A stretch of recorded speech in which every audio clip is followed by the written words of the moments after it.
And we're back. Hey, Yay! we fucking did it. Wake your man. ass up. Thursday morning. It is. It's not, but it is. It is. It is today.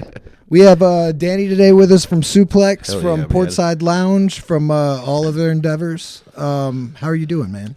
I'm doing good, man. I'm thank you guys for having me on. I appreciate this a lot. Yeah. Man. This is really cool, man. We're super stoked you can come through. for Yeah, sure. absolutely, man. Plus, repping the Paul Bearer shirt. I like Oh that yeah, too. yeah, absolutely. Got to. Got to rep the local, Right. Yeah, Yeah. for sure. What you been doing, man? Just we right now we're working on a new album. We've been we signed a record deal with this Ripple Music out of San Francisco. Oh, Okay. fantastic. And this guy, he's going to re-release all of our old catalog going all the way back to like the early 2000s. Yeah. It's 3 albums he's going to re-release. And so we've been just kind of trying to get a second wave of doing it for real again. The last album was a while back, huh? Yeah, in the early 2000s, really up until Katrina, I guess from like those 5 years, we toured relentlessly. We went from, putting out, our first album to, the summer before Katrina, we toured Clutch. Right. Oh, nice. Then with Guar. Nice, Shit, man. yeah. And then COC, all Damn, within yeah. like a few months apart. And that, literally a few weeks after the COC tour was when Katrina happened. And to be weirdly honest, that's kind of what knocked the wind out of our sail. We Right. didn't have enough momentum to just let's just keep doing Just it. gonna power through this. Right. We had, houses and girlfriends and wives and And you guys were all kids. living out here. Yeah. Right? Yeah, we were so all- shit's we're all- getting all fucked up. Yeah, and we were all got Damage. thrown everywhere. Right. We're living in different. I lived in Shreveport for 8 months. Fuck yeah. Yeah, Okay. How's that?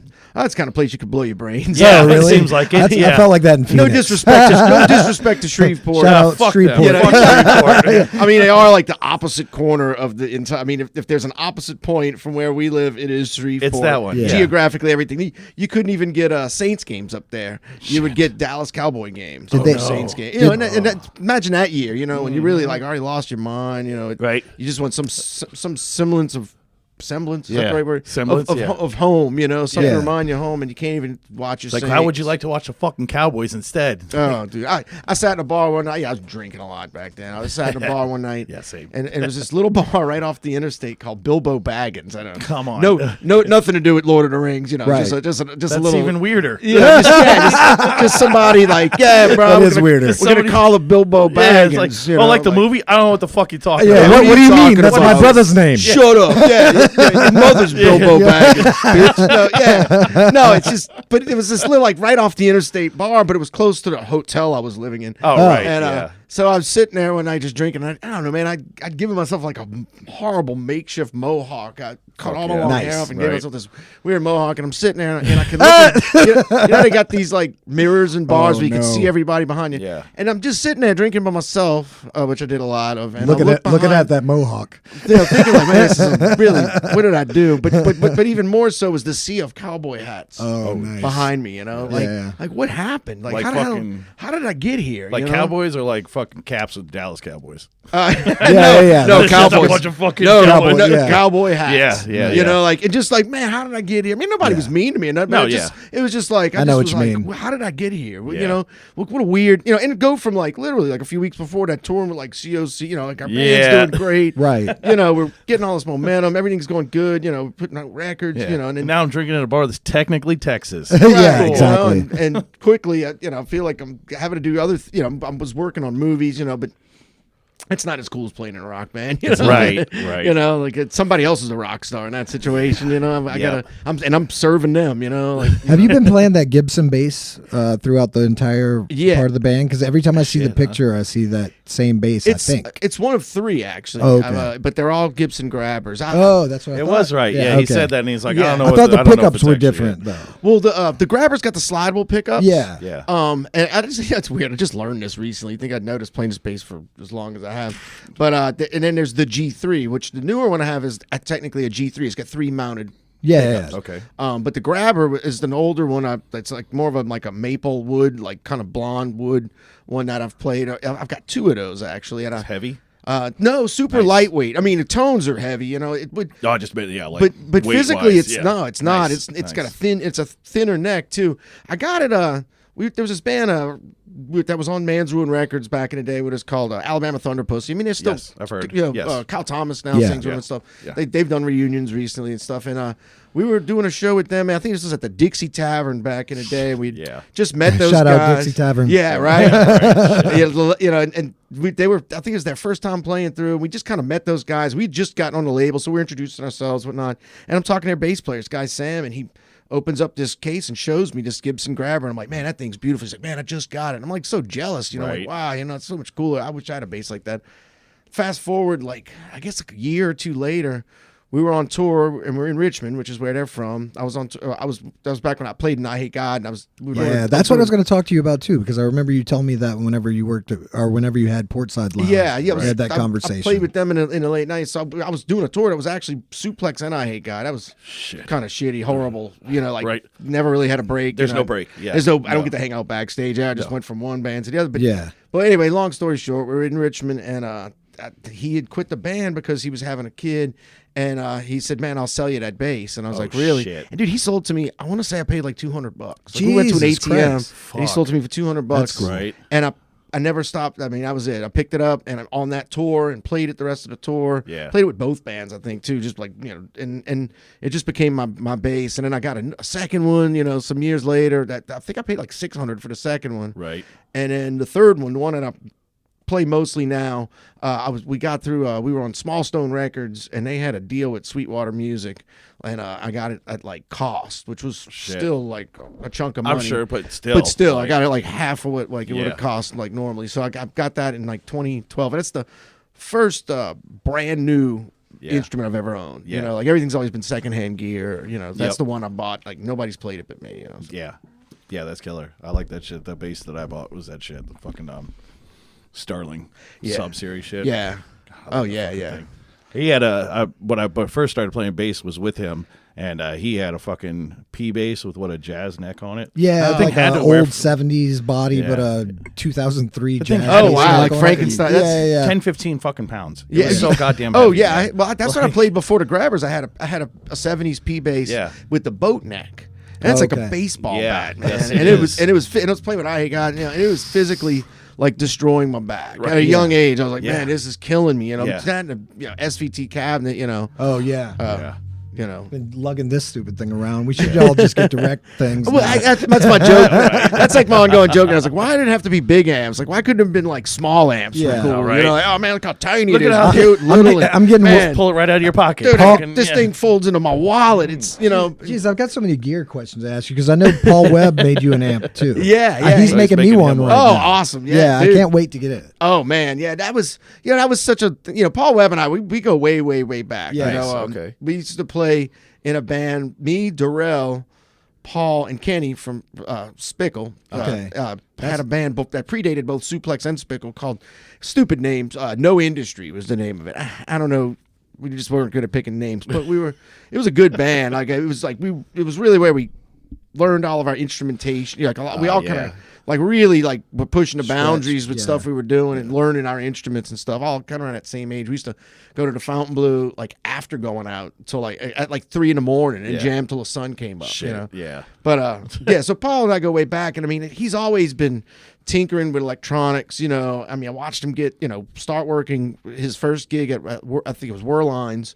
You know, just they let him come work in there, and he moved up the ranks at Whirlines, and then went over to Jimmy Glickman's place, and and then became the man. I think Jimmy at one point sent him to go learn how to recone speakers. He was like the official JBL speaker reconer for Louisiana. A lot of people don't know that. Yeah, I didn't know that at all. No, I just went to his no. place and I'm like, dude, I need an amp from this guy. Well, Right, yeah, yeah. and then he opened up his own place, and he's had his own place now for a long time. And once he started building amps, I was like, man, I mean, I got to get a friend to build me an amp. Of course, Got a friend like that. I mean, I know Paul. I've known. I was like, I got to get this dude to build me an amp, but he wasn't doing bass amps, and he said he could. Man, if I do a bass amp, it's gonna be so expensive. But I'm not there yet. Like I'm. He just. He was going from like hot rodding already existing amps and putting cool features on them, to like really starting to really build them from scratch. And so I guess it was last summer I went in there actually to talk to him about my SVT making this sound that I couldn't tell if it was a blown speaker or not.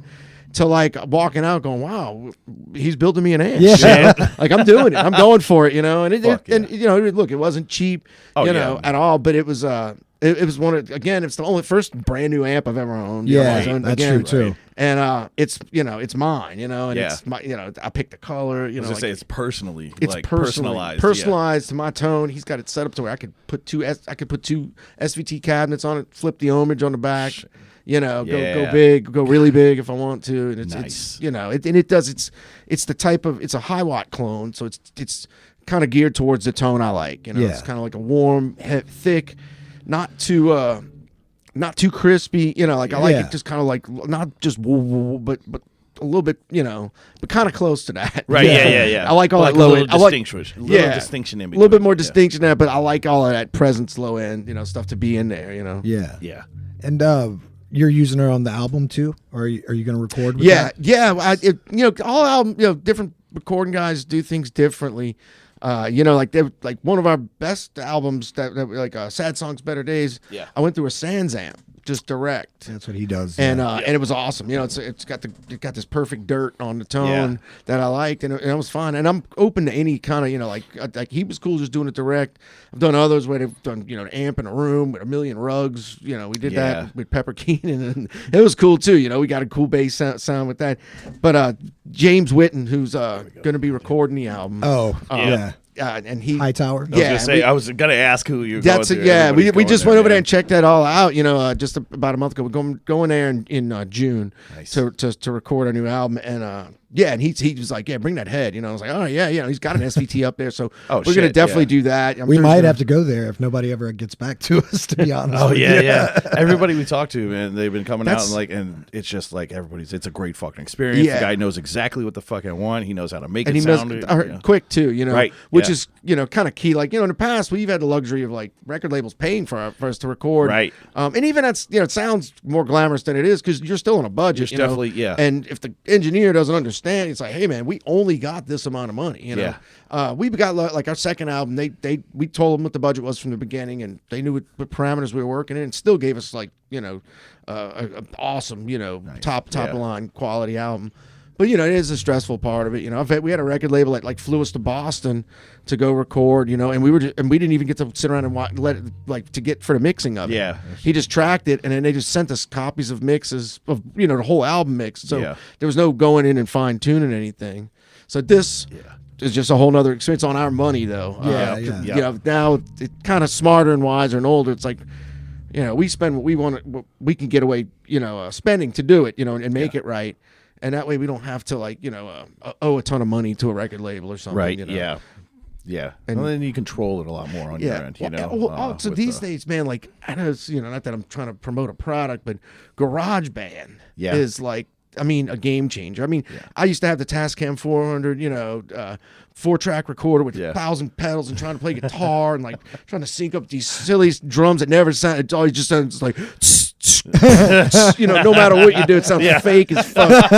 Like sounds like some kind of weird hip hop kind of song. Like this ain't it. And you got to give a cassette tape to your friends and hope that whatever you got to sit actually listen to it. Yeah, but it's now, man, with Garage, like I just got really good at it in the last year or so. Like I say really good, but where like I really can just like if I got an idea, I can have a song done in like just a few hours. Shit. Like bass, drums, guitar, a few guitars. And I'm not a great guitar player, but I could at least get something to. And then just email it to the band, and so it's like there's this instant kind of, and we're, that's gonna that pre-production now is like, just because man, it sucks when you go, you don't ever really hear what your vocals sound like till you're recording them, right? And demo before you go in there, for sure. And then and we've done the demos like the 4-track, the best albums in the early days were the ones where we did the demo, like the second one we demoed that way. There was a whole cassette version of that album. I wish I still had a copy of that.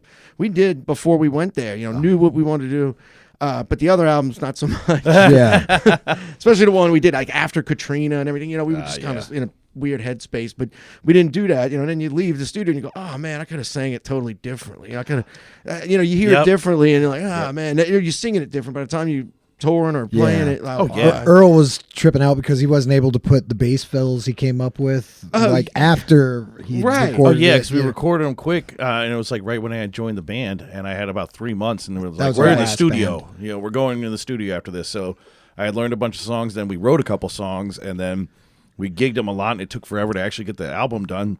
By the time we got it done, it's like I kind of play this completely fucking different now, you know. And it kind of happens, you know. I mean, I know with our drummer Andy that's you know, because he'll just we're learning him, you know. Yeah. You just learned him to record or whatever. So Yep. he's very, you know, it's a very straightforward approach. And then man, you know, live a couple of years later, he's adding all kinds of crazy. It's like where's that, you know? No shit, But yeah. you know, it's just. But now we're trying to do that. You know, we kind of. You know, some of the songs that we're recording, I mean, some of them had versions of it last summer, you know, and so we've been playing it and we're tweaking them now. So hopefully it comes out to be a great product, or I'm just talking shit right now. It's going to be horrible. And be like, yeah, whatever, dude. Yeah. Well, the thing I did like about it was like, yeah, I played it differently now, but you listen to the album and you come see it live, it's going to be a fucking killer live show. That's another you know? great. Yeah, there's the whole live aspect that, you know, Right. people. Now it you just sounds like I'm kind of going off, you know. Well, yeah, but, all right, but you know, and way better than I thought. and that's the thing, you know, people, we don't want to lose live music, you Right. know, Yeah. because so many, I feel like people are so on their phones and they can watch YouTube videos and stuff like that.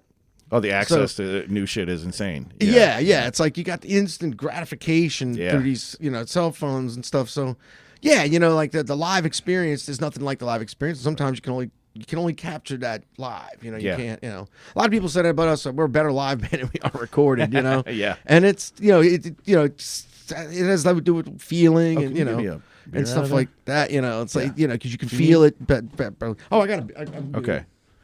I'm drinking mine quickly. No, I actually don't drink too much anymore, but on special occasions. Yeah, there you go. Yeah. It's a big one. Thursday night. It's you a know? Thursday, whatever. It's like the first time you drank in 10 years. It's a Thursday. Fuck it. Yeah, I'm joking. So who are the other members of Suplex? So like represent them too right now. Well, it's Darrell Yates, or Darrell Yates Jr. as he goes by. Darrell and I have been playing music since like 1988. We were like 15 and 16 when we met each other in high school at Brother Martin. And we had our first punk band together called the Malignant Minds. We actually used to play they used to be the Lions Home, which the building got torn down. It's right here at where Causeway meets River Road. There's the American Legion Hall, but they used to be behind it was it was called the Lions Home. And Okay. Well, I know the Legion Hall is, but yeah, I didn't know that shit before. the Lions Home was behind it, but it got torn down eventually. But it was it's kind of the same thing, just a different one. Old military guys. But they used to do a lot of early renditions of Crowbar that was called the Slugs. So what, you Played would there. rent the hall? Yeah, they rent that back in the day when there was no place. Did you take that from like the Black Flag model and all that stuff? That's what it was. Yeah, I mean we were just participating. Like we never did. I was too young to have been any of the guys that were renting the gear. Right. But we were asked to open on those shows. But it was that model. Like, yeah. Back then, there was really no place to play, so they would rent out. So like you'll find shows like even Black Flag played at like VFWs and shit. St. Mark's Hall, like a Catholic gym somewhere. It just would rent it out. They needed money. Yeah. And they'd rent it, and they were all age shows, and then crazy. It's the '80s, and Lions Home. I mean, I remember one time Graveyard Rodeo played there, right over here, and Eyehategod, like in its earliest incarnation, like open form, and it was like a Halloween show, and on the flyer they said something about satanic rituals, and this was at the height of the Geraldo Rivera doing the Satanism and all this stuff, and so they were out, huh? Yeah, and man, they had people protesting the show. Oh, yeah. Can you believe that? Think about that now, like how insane that is. Like protesting Satanism. And we were at the show, and I think my mom, saw me on the video, and questioned me about it later. Right. I'm like, that time sucked, man. I remember, we watching the Geraldo thing, and it's like, look for signs like band names like Metallica, and Slayer on Yes. and I'm sitting there like, oh shit. Oh shit. Don't go look at my book bag. Yeah. Both of those, drawn really cool.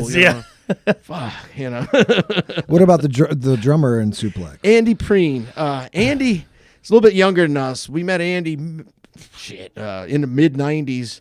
We used to all rehearse at the Fountain Blue. Okay. And that band I was talking about earlier, we had a room up there. And, No Industry, is that what it No was? Industry was what it was Yeah, called. yeah. Yeah, with Paul, and it's kind of like a communal band room. We used to call it Spring Break for bands because it was like hotel rooms. You go up there. And Yes. back when we were young, like it was part of going out. We'd go up there and party, whatnot, get drunk, yeah. smoke a ton of weed, Have your own spot. yeah, Right. and like I said, go there really late. But Andy was in a band with his brothers called the Primos, and they were from the West Bank Power Trio. And Andy was just a phenomenal drummer. I mean, we saw him at a young age. Some friends of ours that we used to hang out with were like, man, you got to check out our friend Andy, and his brother's band. And their band was phenomenal. It was Right. 3 brothers, bass player brother, Nice. guitar player brother, and Andy, and I mean, he was just, one of those drummers you could just watch all night. Right. He was so good. And it was a weird kind of fate kind of situation. We were rehearsing up at Darrell and I had done three power trios before Suplex with other drummers, and we had just had a falling out with a guy. This guy, he passed away. Damn. But he was he was a jerk though. Fuck Yeah. yeah. I mean, I'm sad, but Where this is going?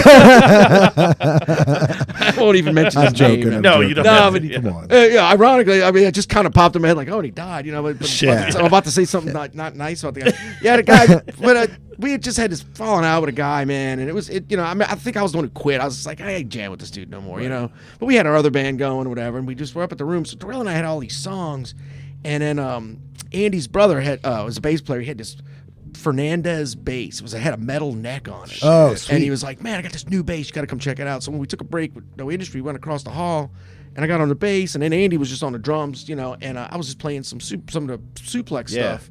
And I mean, he started crushing it. Yeah, and it was just like, oh my god, this dude's incredible, And I remember like we were all hanging out, we were leaving at night. We got in the elevator, and Darrell just asked, like, man, you want to jam in our in our band? And he was like, sure, and that was it. Hell yeah. And I think we 3 weeks later had our first show. It was some Tuesday punk night that they were doing at it's a place that used to be called Benny's, or it was an old historic New Orleans uptown bar. The Meters apparently played their first show there. It was like one of those places where okay. now it's just a house. Like they took it and like made Is it the up. Circle Bar? No. This Okay. is uptown. It's right around the corner from Le Bon Ton. But if you drove past it now, I'd have to point it out. Right, yeah, It just 'cause looks it's like a a fucking house. house, Yeah, I mean, and it really wasn't laid out perfectly for a bar, but it was just an old, it was the New Orleans things, Yeah, right? Like this is it just is what it is. It's a shithole, but it is what it is. We love it, And Yes. so we were playing in like a random Tuesday night, and it was this cool punk show. But yeah, I remember anyway. Andy had to learn like the whole set like in a couple of weeks, and then we are 3 weeks later playing with him, and the other drummer found out, and whatever, got his feelings hurt. I think we played under the name Super Zero. Was the name? We just didn't have a name yet. Right. That was like one of the first songs we have. On our first demo for Suplex was a song called Super Zero. Nice. Okay. Did you always play bass? When we had the punk band, the Malignant Minds, I played rhythm guitar. Yeah. And, See, I did a lot of rhythm guitar. And Yeah. it's like, it's a lot easier. I The thought bass. you pointed at me for a second. Yeah. No. It's weird. I even took guitar lessons from Kurt Winstein. Yeah. Oh, for, no for shit. a hot Yeah. minute. Yeah, Shit. he taught me. Bar Was he chords. playing the 78 custom Les Paul when he was teaching you? He had like a crazy blown out metal guitar back Oh, okay. then. Like a Kramer or something. I think Metal hair too? Yeah, big hair. Yes. He's gonna punch Yes. me in the face. Yeah. But he did have really big hair. Very But I mean, he was cool. like, I remember when he got his first tattoo. Like I'm sitting there, he's like, oh, check it out. He calls me Teen Wolf. That's he's Oh, like, nice. little teen. I got a little tattoo, man. It was Viking, And I was like, wow, man, that's so cool, And, but yeah, we grew up, So yeah, I played rhythm guitar, and then I don't know. I like bass, man. Yeah. I was like a closet bass player for a while because I fell connect into it with it. very I like easily. traded a kid some kind of Star Wars action figure. Alan Yeager, actually, of all people. I don't know if y'all know. Alan Yeager's a pretty famous artist. He's done like art for like the Misfits and Skinny Puppy and stuff. Yeah. He's a local artist, but me and him went to high school together. And he liked this action. I gave him this action figure, and he gave me this shitty little bass. And I used to sit at home and learn how to play with my fingers and all, like well before I ever did it publicly, you know. And really, the only reason I picked up the bass, I think Darrell and I were trying to start a band or another band, and I was just going to play bass till we found a bass player. Right. I was going to be That's a the singer, way. front man, and then Darrell was like, "Why don't you just play the bass?" And I was like, "All right, I'm kind of doing it already. you think I'm good enough, because I really didn't, Darrell grew up. Darrell was always a way better guitar player, like he kind of was blessed with a gift. Like his dad was a badass like blues type player and taught him all Right. that kind of stuff. So even at Yeah. a young age when I knew a dude just everyone's like doing that. bar chords, he was Fucking learning all crushing. proper chords Yeah. and proper progressions and stuff. And had Every a fucking badass scale. Yeah, every fucking thing. he had a badass Gibson guitar. He had this Gibson L6S guitar. I've only seen. I don't think I've ever seen another one other than his. Oh, no, Actually, yeah. I think I know what you're talking about. I do Actually, I think Ronnie Wood back in the '70s used to advertise this guitar. It's Really? weird. Yeah, it's like it's real thin. It's solid. It looks almost like a Les Paul kind of. I don't know, but it's got this weird knob switch on it and all. Yeah. But it's got a crazy sick deep tone on it. And Nice. it's crazy because it's funny because Darrell's father had passed away about a year or so ago, and he inherited a bunch of guitars from his dad. Which were way better than the guitars he'd been playing for years. He had a Les Paul, but Yeah. it's like it just didn't. I don't know. But he's got all his now. He's got like this gold top Les Paul. He's got this badass shit, SG. right. He's got all these, and then he got the L6 back. And I've been riding him about like, man, you got to bring back Gotta the bust it L6. out. Yeah. Bust it out, man, because that thing, his dad took it back at some point. I think I'm gonna clean it up, and he just kind of kept it. Like, Yeah. like once Darrell got older and got his own guitars, I guess. I see what you do with this. Right. So it's always been the same three dudes in Suplex. Same three Nice. dudes for 1996 is when we formed. So yeah, next year it'll be 30 years. Jeez. I think I The hate same all my guy. friends from 1996. It's Shut up, friends. it's really there's not too many people that I know of as long as I've known those guys Right. that I'm still Yeah. tight with. Yeah. Um, Any kind of consistent contact. and we've been contact like through that. a lot of ups and downs together. I mean, it's Right. in a van. Half the size of the room we're in right now. Right. Short span. Farts. Yeah. Everything gets on each other's nerves after a while. We don't. The three of us collectively aren't bathing for like 3 or 4 days at a time. Yeah, you depending get on- real close. Real yeah, close. yeah. You Depending on know what part each of the other pretty country you're in, or what time of year. It's like we might. The band's been broke down with these guys before, right? Oh They've been on yeah, the side. we broke it down. Yeah, we broke down. Dude, one time we broke. This is horrible. I was touring with Suplex and Eyehategod. We broke down in Northern California. Suplex did. Pulled over on the side of the road, and and I was riding with Suplex because Eyehategod. I'm just close with Darrell and Right, Andy. I grew yeah. up.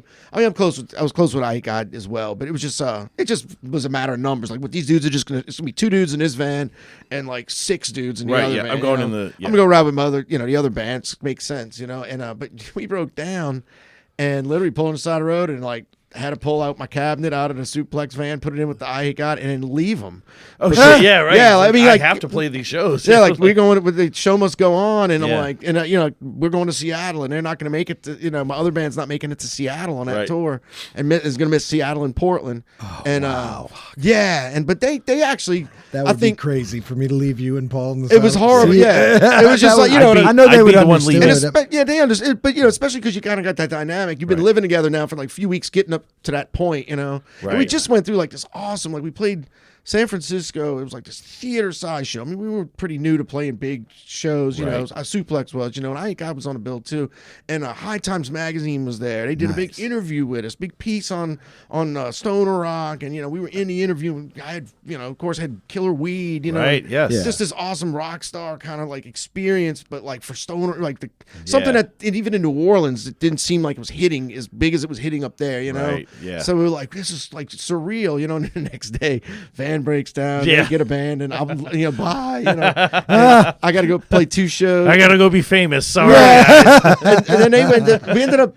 We had another show in San Francisco. I I guess a never few days saw later. the other So 2 guys again. right, and that was it. No, The credits roll up. Some sad music comes on. Whistling fucking Dave Banner, the fucking end of the Incredible Hulk episode. I got my Right, duffel with your little bag, satchel on it. Yeah. green duffel bag. How did it end? It was all good ending Yeah. with I Hate God? Yeah, jumped in when I got. No, I meant like whenever the band, like whenever you Oh, stop when we- being in. it Oh, was and also, I would be the one leaving. You would be in the Oh, fucking van. I'm thinking I would be cool enough. I'm the to- bassist. He's the I- bassist. I would say I could He play left. bass. That's I wanna true. be famous. That's that was very actually my last tour with Eyehategod. Oh, after that, okay. It was true. Like, we like you, but you did ditch out on your buddies. That's not yeah. We don't Not really very like. cool. Man, I thought I was doing the right thing. You told me to do this. Your loyalties are very thin. Yeah, right. No, it just was, we kind of, the thing about it's kind of the thing about New Orleans in general too. Is like everybody at that time too. Everybody was in so many different bands. Right. I mean, Yeah. Jimmy Bauer, was in like 6 bands. Yeah. Super Joint Ritual, I Hate God, Clear Light, Down, Crowbar. So. I forgot he was in Clear Light. I Yeah. forgot about Clear Light. I Yeah, forgot right? about Yeah, that yeah, band. Clear Light. Yeah. Yeah, Clear very Light's cool. kind of Clear Light's kind of how I got into I Hate God because Nice. we Suplex, like we were never like punk enough to really like get on a bill with I Hate God on a normal like Dixie Tavern gig or Right. something. Gotcha. We all knew those guys, but they always just got aggressive punk type bands, guys screaming or whatever. So it was always kind of like, man, me and all these other bands, all my partners, we were kind of this tier level, where I God, they were a big touring band, Yeah. that was part of that big metal, the next tier up metal community. Yes. Yeah. And they all got to open for I Hate God, and so it was like they were getting to play Still to those happening. bigger crowds. Yeah, right, it is, yeah. Yeah. But, they would get to play to the big crowds, Yeah. It's where it's like Suplex, we were still just doing Tuesday nights, checkpoints, trying to build up our own thing. Yeah. I know what you're And we talking didn't about. and we didn't Yeah. really have like another anchored band. But then Clear Light comes around.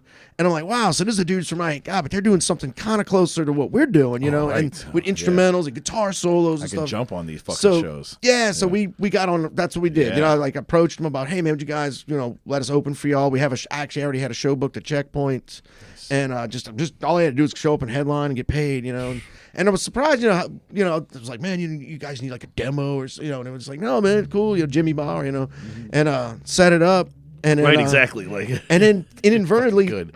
As weird as it sounds, like that ended up being my audition for I Hate God. Apparently, they were having issues with the bass player before me, and I didn't know it was an audition. Right. Yeah. But but like I got a phone call a few days later, and I mean it was weird. It's like Clear Light was so good. Their bass player Andy Shepard is a phenomenal bass player. Right. So when they're calling me, they hinted at it one night. I saw them out, and they were like, "Hey man, do you have a sleeping bag?" Jimmy Bob. I'm like, As yeah, long I as you got- got the sleeping bag. I was like, I got a sleeping bag, and then Ross, who he was a tour manager for he was a guy who ran House of Shock, but he was a tour manager for I Hate God, but he was also in Clear Light. And he comes up, well, you got one of those little grooming kits, with a razor and like a toothbrush, and I was like, yeah, and they're like, all right, cool, and they just walked off, and I was like, I had to show my girlfriend. This guy's like, got a sleeping bag. He's got a yeah. toothbruch. And I'm like, my girlfriend's like, what did they want? And I'm like, I don't know, but they asked me about, I think they wanted to sleep over. Yeah, right. I think they That's invited when me. we had I think they jammies. invited me over to their house to sleep. You got a sleeping bag? All right. How bad do you want to be in this band? Yeah, right. Is that sleeping bag big enough for I two? think I'm going to some kind of heavy metal slumber party. Anyway, so then they, sure enough, a few days later, they called me, and I was like thinking, man, Andy Shepard's a really good bass player. I mean, it would be tough shoes to fill. And what kind of problem would they have with him? Like, Right, that I I'm didn't- gonna fix? That Yeah. I'm gonna fix. Right, Yeah. like I can learn all of his bass lines. Right. But like he writes stuff that's I don't think necessarily I how hear he you. does. Yes. Like Yeah. he's really good. I just don't see why you'd want to get rid of that guy. I can't imagine. It doesn't seem like he's a brawler or got Right. bad personality issues. So I was so then when they called, they said I Hate God. I was kind of like, really, like I looked, man. Look, I'm not saying it like I'm some good young looking dude, but Right. like when I think I was.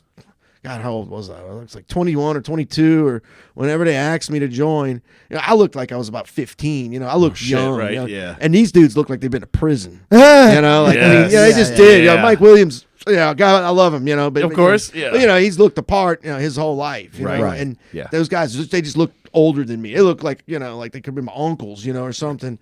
And so it was like, but except for Joey, the drummer, God, rest in peace. Yes. But so I mean, he's the one I gravitated towards. It's like like Italian, Right, kind of yeah. young looking dude. If he can be here, I could be here. Yeah.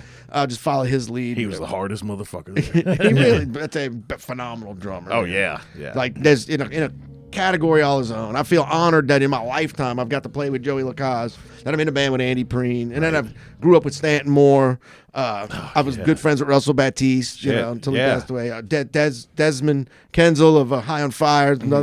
I've been blessed. And JP from Clutch. Like I'm Yeah. friends with all those guys. Fucking cool. Yeah. I was a bass player, drummer Who's thing. JP in Clutch? JP, the drummer for Clutch. Oh, okay, yeah. Yeah. I watched a drum video with him one time. Yeah, he was talking about how you need to have a metal snare drum. You can't have a wooden snare drum. But that's what I remember from that video.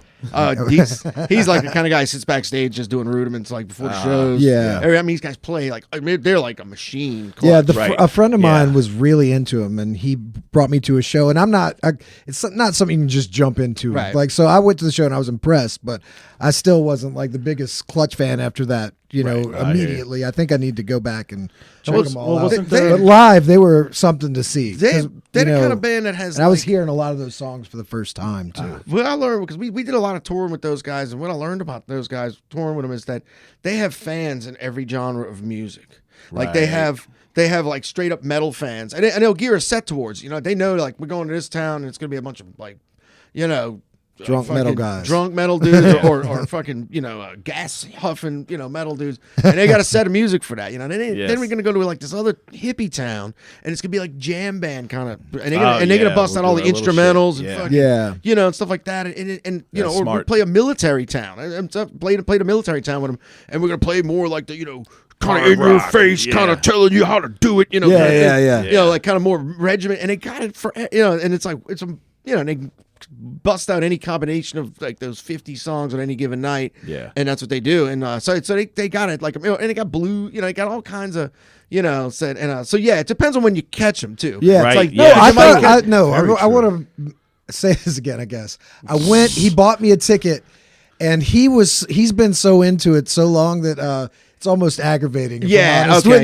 you. You know what I'm saying? You're with that guy. Yeah, I'm with too the guy much. who's like, dude, I know everything about the fucking band. Singing every lyric, Yeah, and all this telling kind you, of shit. And I'm wait. like, dude, you're overloading me on this stuff. Yeah. And when I listen to him, You're never gonna live up. You can never live up to the expectation that he's Of that yeah, guy, yeah. And also, I only think of my friend whenever I listen to the band. Like, I'm just, you know what I mean? That can ruin it for you. Too. Yeah, I hate to about be like, dudes God again. damn, that's actually kind of unfair to Clutch, probably. No, are pieces of Clutch what made the sword?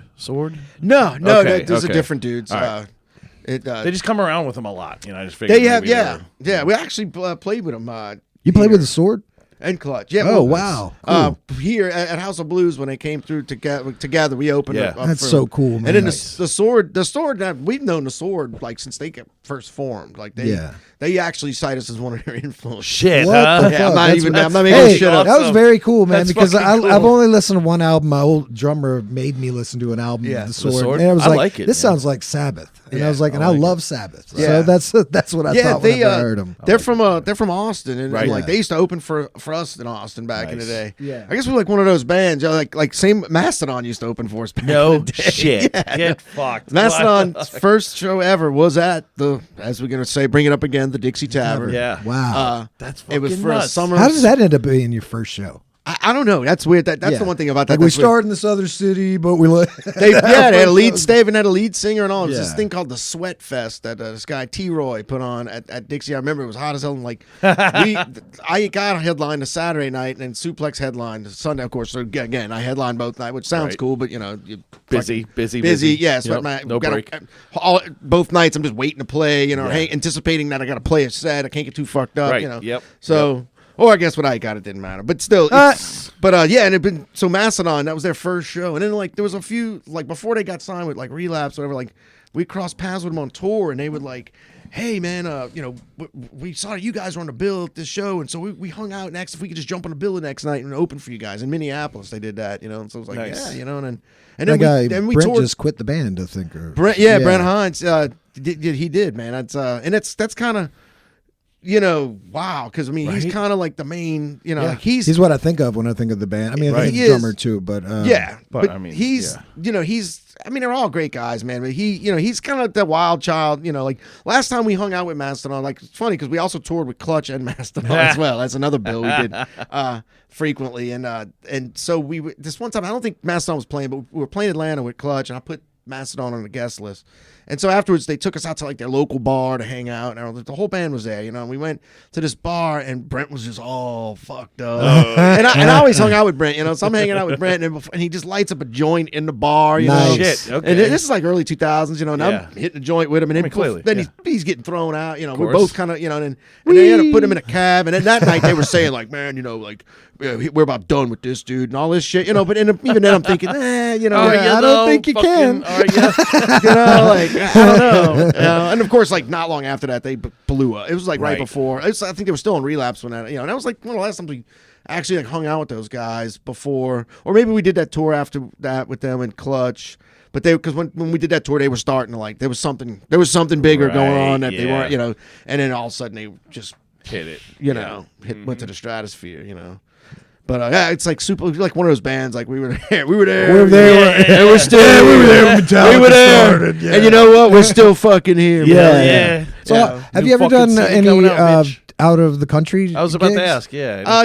With Eyehategod, I did. I toured. I toured Europe with Eyehategod. Wow, that's cool. What was that like? How old were you for that shit? I was in my early 20s. Sure, okay, still then. Yeah. Tell me about that tour. Man. That's got to be cool. It was awesome. I mean, it's a lot of stories. I got the craziest stories. The old tours back in the day. The thing about that tour is like you had, it was 3 bands. It was Crowbar, Soylent Green, and Eyehategod, and we were all on a tour bus together. One tour bus. Yeah. I mean, just to say you were on a tour bus, I guess is kind of cool. That's right? pretty fucking cool. Yeah. But with those bands, also very cool. It's like a double-decker bus. The bus is like a shithole, though. Of course it is. I mean, there's a bathroom in there you can't take a shit in a bathroom. So basically, it's just like a portalette inserted inside of a piss hole. At night, everyone's drunk. So many alcoholics on that thing and bad drunks, and I'm watching. They open a door. Kurt's just pissing into the fucking vicinity of a portalette that's in a bus. Yep. Mike Williams got so drunk one night he pissed on the carpet and then passed out in it. And I saw it through the curtain of my like, oh my god! Like, I heard pee. Shut this. I heard pee and I look and I see 2 combat boots and I'm like, oh, he's fucking pissing. Everyone else was asleep and then I heard a kaboom and then I see him and he's. And I'm like, man, like not only did he pee, but he's sleeping in it. Probably in the same outfit the whole tour. Oh yeah. No, that's what you get for that. But this is the crazy story from that tour. And this is a story to end all touring stories. Okay, it's pretty crazy. We I'm not talking about any more touring stories after this. Don't have to. We went one day. It's kind of messed up. We were going to score drugs. There you go. At some guy's house in Germany. I don't even remember what the town was. This random small town. It was me, Jimmy, and Joey. I think we were like going to get hashish or something. Mm-hmm. I don't think it was anything like more nefarious. Right? Than that. Yeah. Ooh, that's a big word. So we went to this dude's house and we walk in there and he's got a dog. I've been on a bus. I'm a huge dog loving fool. And we don't have a dog on a tour bus, but it'd probably be a lot cooler if we did. But so here we are at this guy's house, and he's got his dog. And I'm just like, oh fuck, I want to play with a dog, And man, I bend over to go by the dog, and the dog growls at me. Oh. And I'm like, all right, but in my dumb logic. He just doesn't know me. He just doesn't know me. I'm gonna win this guy over. Yeah. And I went in for a second, and he bit part of my lip off my face. Oh shit! It's under my mustache. Yeah, like bit it off. Like blood. Like I'm sitting here. It's not like I can put it back on. It was. Yeah, okay. It got sewed back on. Yeah, okay. It was like in a nice. like it was basically here's Joey and then there's Jimmy and like the blood flew over Joey and hit Jimmy. Shit. And they got me in the bathroom and I'm sitting there and I got blood. One day I wore a white t-shirt on tour. Fucking yeah. Covered in blood. I'm in this dude's bathroom. The dude comes, I sleep in the napkin and I'm like, what the fuck? We found your lip, bro. And yeah. In German though. Yeah, right. That's more or less what he did. So I was like, shit. Lip in napkin. And I'm fucking so then they funny hearing it again though now that they brought me to a hospital and basically sewed it back on my face. Right. It's socialized medicine, so I didn't have to pay anything. Nice. Did you get the hash? No. Damn it. I sat in the hospital for like 2 or 3 days. I don't even remember because I was on a lot of medication or whatever. Yes. Jimmy Bauer stayed with me.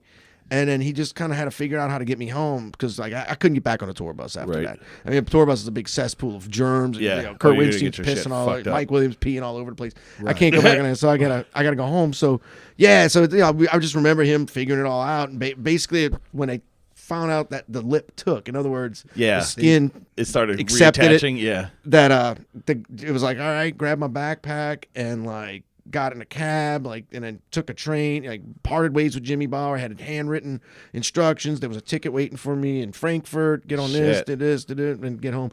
And it was a harrowing journey to get home. I mean, I flew into like Ronald Reagan Airport in D.C. brought me in a room. I'm like, dude, I don't even know what I have on me. I mean, Right. it gave me stuff, like I'm covered, still wearing a bloody shirt, by the way, because that's it's free. It's free medical care, but they don't. Give you a shirt. I had blood in my. I'm on a Free plane. clothes around I'm here. on a plane next to some like cute couple going on their honeymoon. I smell like fucking God knows, like right. I got my jacket zipped up because if I unzip my jacket, I look like I killed somebody. Yeah, you know? right. For the whole flight, I'm sitting there just like this sucks. Just a huge swollen ass. Yeah, I got fucking look like I got the shit kicked out of me or something. Right. I get That is dirty. yeah, that's pretty hardcore, man. My brother, Yeah. my brother, like What intercepted the call, so like and met me at the airport. So like, shit. Because my mom would have freaked out, like would have started going to Europe, just, Right. She heard about it. So like, I'm like getting off the plane at like one is before 9/11 too. Like I get off the plane at like 1 in the morning. It's like this walk of shame down the long fucking terminal. My brother's at the far end, and I'm just like, Yeah. And they did. Lost in translation, even like they didn't know what to expect. Like he thought maybe half my face was cut up, and it was fucking just dog bit my face off. yeah. So there you go. That was my European tour. Did you? Was that the end of the Eyehategod? After that tour that we did, we did the tour with Suplex and Eyehategod, which was maybe like a year or so later. Okay. And then that was it for me. It was just it was too much. Like there was a tour that was coming up with Suplex. We were going on tour with this band Alabama Thunder Pussy and Dixie Witch, and it was just like we did. I think it was like 49 shows in 52 days, Jesus coast to coast. Christ. But it was one of the funnest tours, and Right, I of mean, course. those are guys. Those are guys I'm still friends with to this day. Yeah. And I mean, it was really like I married the drummer and from Dixie Witch to his wife, and he married me to my ex-wife, and but we've been like friends with those guys, and wrote songs together and everything. Yeah. Got tattooed together. Fuck yeah. And so that tour, so I did quit to go on that tour because. I guess I had a tour booked at that time, and I told Jimmy, I was like, I'm gonna go do the other tour, man. I'm sorry, Like, I thing was wild, and they would admit it, and I'm not gonna tell those stories because that's for them to tell. Yeah, right. More, they're still around, but it was pretty wild, you can imagine, it was Right. a lot of craziness, and it was just like, Yeah, you lost your fucking lip. I mean, I lost my lip, yeah, Shit. Or like it's back. But Jesus Christ. it's like it's crazy, but it's kind of funny. I was like my career went backwards. Like I started out, and Eyehategod, and we had, like one of the first tours I did, we had roadies because we were on a big package bill. God, that must and, be awesome. And it was shared cabinets and all, like with Crowbar and Soylent Green, and also, it was like 2 SVTs I was playing out of. Like I didn't, all I had to do was plug my bass in. Yeah. They tuned it for me and everything. Wow. And then it just went backwards from there. Tour bus, everything to just like, now. I'm wishing we made small amps and I could just bring something this big. Yeah. That's what I was thinking the other day. 51 years old, fucking broken man. The SVT looks killer. But about to put out a new fucking album. Yeah, dude. Yeah, about to get in with the I mean, studio. it's the same way with us. Well, no, we've never had your level No, of it's not success. We've fucking always touring been like here. that, and my We've always lips just never- stayed yeah. at the bottom. So it's always that. we've only got to kiss it a couple of times. Right, yeah. And now it's like we're older. It's like we can't go touring can't go do 50. No, but you could do a cool show every weekend. Yeah. You could really. I mean, we're trying to hit the there's a festival in Austin in the fall called Ripple Fest, which is actually tied in with the record label we're on. Ripple, Ripple yes. Music, and it's a big Is it a showcase like that? Stoner shit? Rock Festival. It's like a 2-day thing, and so we're gonna go do that, in the Nice. fall. And like we've been doing stuff like that where we. The other thing about this genre of music is like everybody kind of plays the same amps, so like there's an SVT, it's kind of already set some up. kind of Marshall, it's some kind of Orange. big.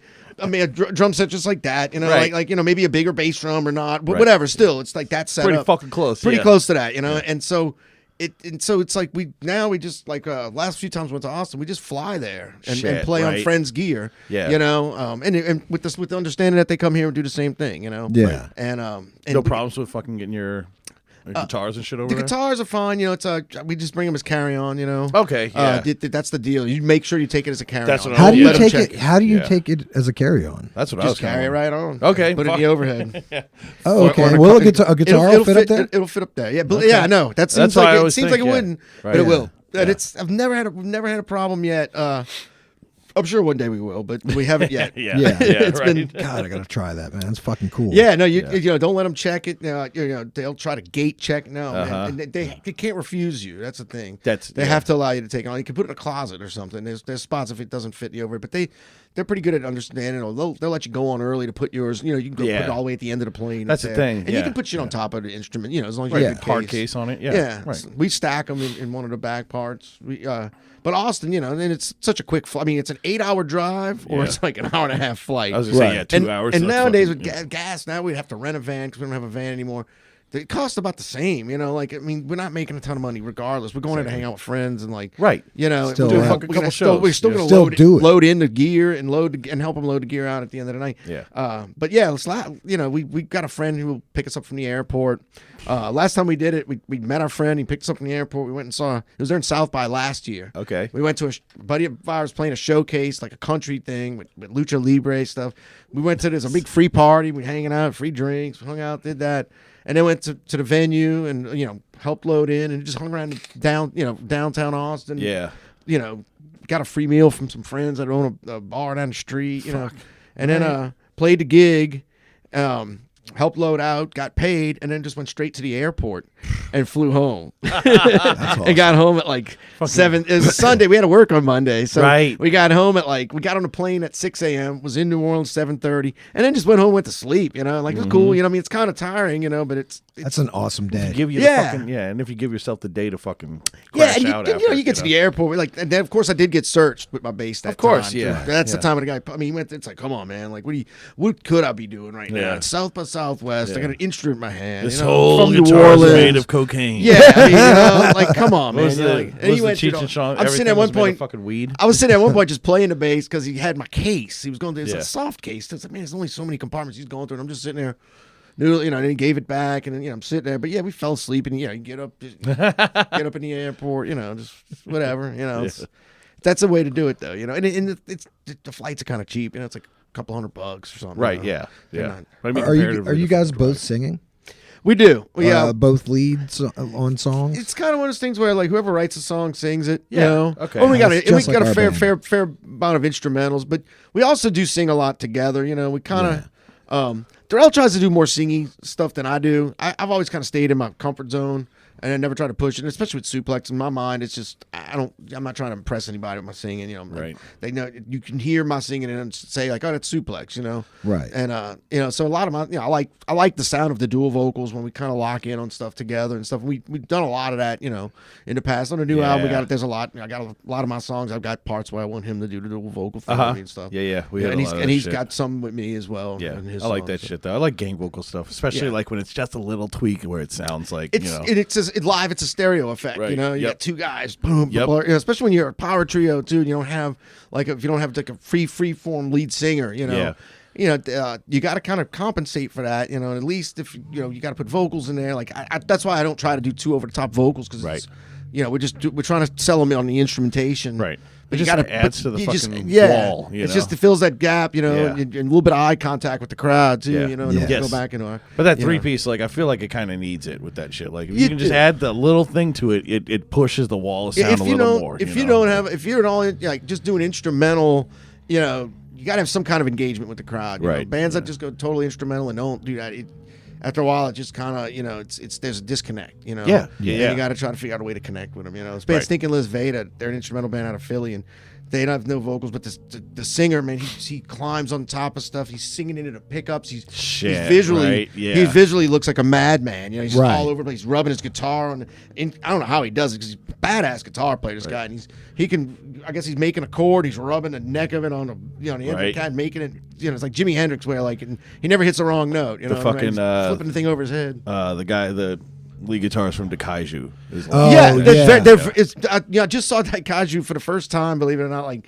I At the just saw him Drifter? live like a fucking year ago. At the Drifter? Yeah, we played that show. We were Oh, there. all right, yeah, Dead Spies played Oh yeah, earlier in the because day. you came up and sang with the With the Unnaturals. Unnaturals. Yeah. Pretty that was- vacant. We were for Yeah. that shit. Yeah. That That's was- one of the first songs I learned on guitar. Oh, Yeah. that's one of the first songs I learned. Oh, Fucking Jesus. shit. Yeah. That's the song. Yeah. That my brother taught it to me. Yeah. Yeah. And, I had this guy from L.A. moved into my small town, and he got hit by a car in Los Angeles, and he went back to La Ranger, where I grew up, and was trying to recuperate, and he started giving guitar lessons while he was out there, and he taught me Pretty Vacant, some other fucking punk songs. It was all like real cool songs that I actually hadn't even heard before. Right. You know what I mean? Yeah. And I had to. That was when I was 12, I think, 11 or 12. No, that Drifter Daikaiju show was. Oh yeah, that was though, dude. And I'd heard somebody like because was going from like port side, like I'd always heard about him. And some of my bartenders were like, "Oh, I got to get out of here tonight. I'm going to see." They play New Orleans a lot, and I'm like, "Who is this Daikaiju man?" You know. And then I saw him that night, and I was like, "It was like a religious experience." It was, dude.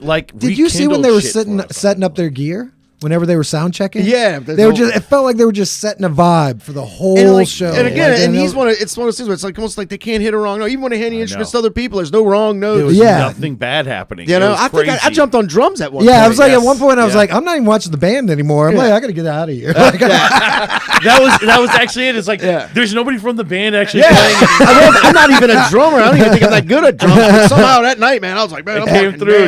I'm nailing it. You know, probably all the titties. But it's there's a lot of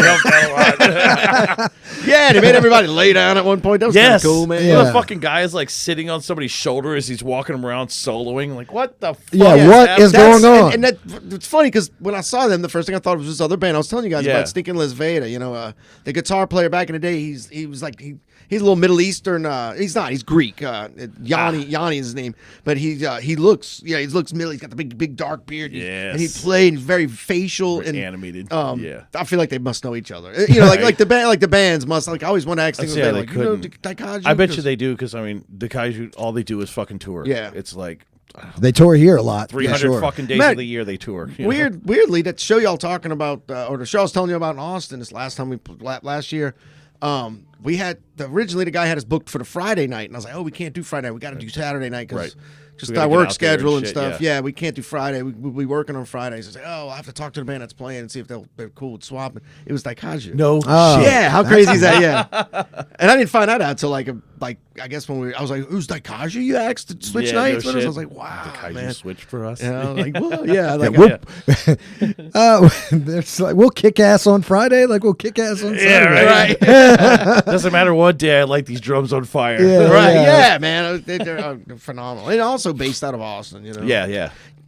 But that guy, I didn't even know it was him at first. He was kind of just like slowly moving around the fucking place. That was the just thing too. Is like chilling. without his mask on, I was like, "Who's this man?" Yeah, he's talking to Bill. Yeah, who is this weird dude? And but they fucking killed it, dude. But yeah, we're getting down to the end. Was there nitty-gritty?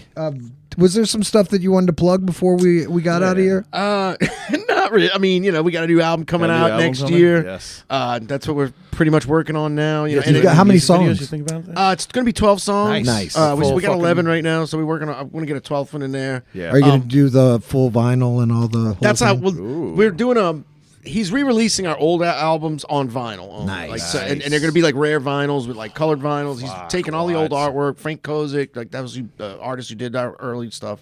And so it's all going to be re-released in its original cool the way it should have gotten released, you know, on vinyl back in the day. It never did get. It was released on CD back in the day. So those are going to get the vinyl treatment. Our third album that Pepper Keenan produced, Powder on the Outside. That one never really did get out there because it was put out through a good friend of ours, a local label, but he just didn't. Katrina happened. He couldn't wasn't able to get it going. The 2001 album. That was no, 2004. Yes, it came out 2004. Yeah. And so Pepper produced that one. So that one's going to come out first, I think. And it's going to come out on vinyl. So it's be like a new album, really, for a lot of people. I guess, unless they got bootlegs of it, I'm sure. But, so we're doing all the re-releasing, and then we're coming out with a new one next year. And so there's it's. My midlife crisis. Got my midlife crisis amp ready to go. That's what I'm doing. And my midlife crisis rock and roll resurgence. Hell yeah! All right on track. Hell yeah! Drinking beers. We're getting it in. Yeah. I've been sober for 2 years until now. Yeah. Until today. Thanks, guys. We're getting back in it. All right.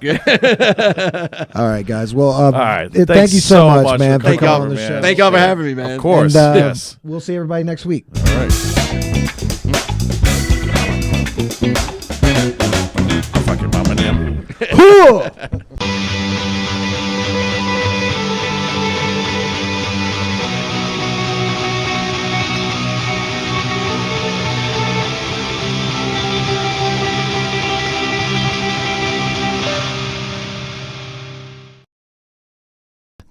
I forgot. I thought I was recording somebody's band. They told me to record a video for them while they were up on there. Yeah. I just pressed the button and just took a photo and stand there like an asshole the whole time. Jerk off. Yeah. That's so good.